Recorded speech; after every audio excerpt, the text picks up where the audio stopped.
Évangile de Jésus-Christ selon saint Matthieu 26, 14-25.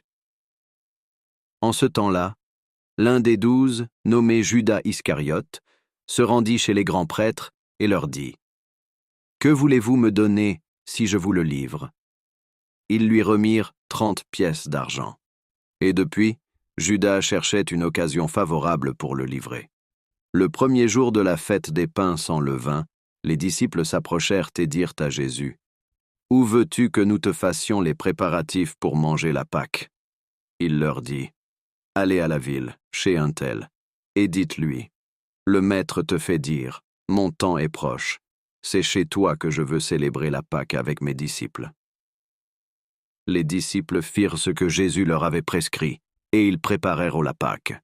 Le soir venu, Jésus se trouvait à table avec les 12. Pendant le repas, il déclara : « Amen, je vous le dis, l'un de vous va me livrer. » Profondément attristés, ils se mirent à lui demander, chacun son tour : « Serait-ce moi, Seigneur ?» Prenant la parole, il dit : « Celui qui s'est servi au plat en même temps que moi, celui-là va me livrer. Le Fils de l'homme s'en va, comme il est écrit à son sujet. Mais malheureux celui par qui le Fils de l'homme est livré.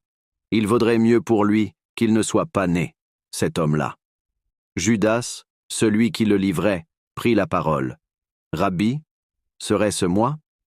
Jésus lui répond : « C'est toi-même qui l'as dit. » Acclamons la parole de Dieu.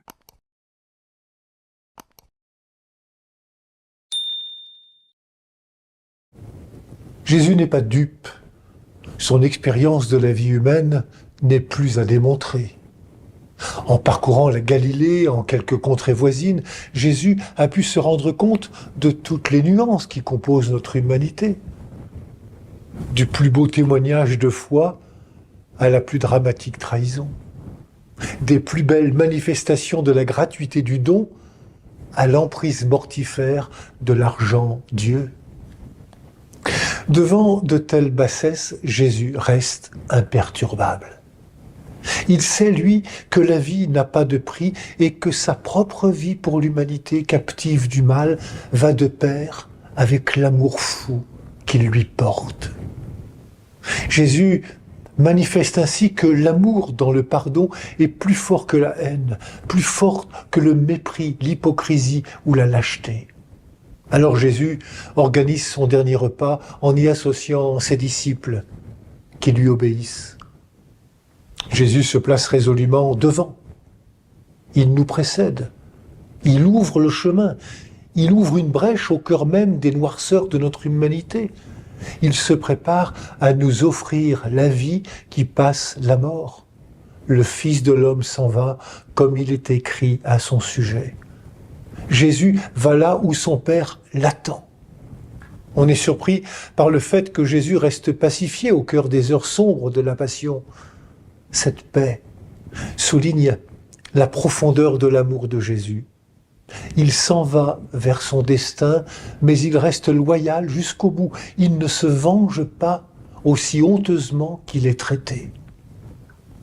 Voilà sans doute un témoignage qu'il nous faut savoir recueillir en ces temps où beaucoup sont désemparés par toute forme de crise, de guerre, de conflit, d'injustice. La Semaine Sainte est une invitation à marcher près de Jésus. La foi au Christ, qui ne vacille pas au cœur de la tempête, doit être notre boussole. C'est en vainqueur que Jésus va vers sa mort.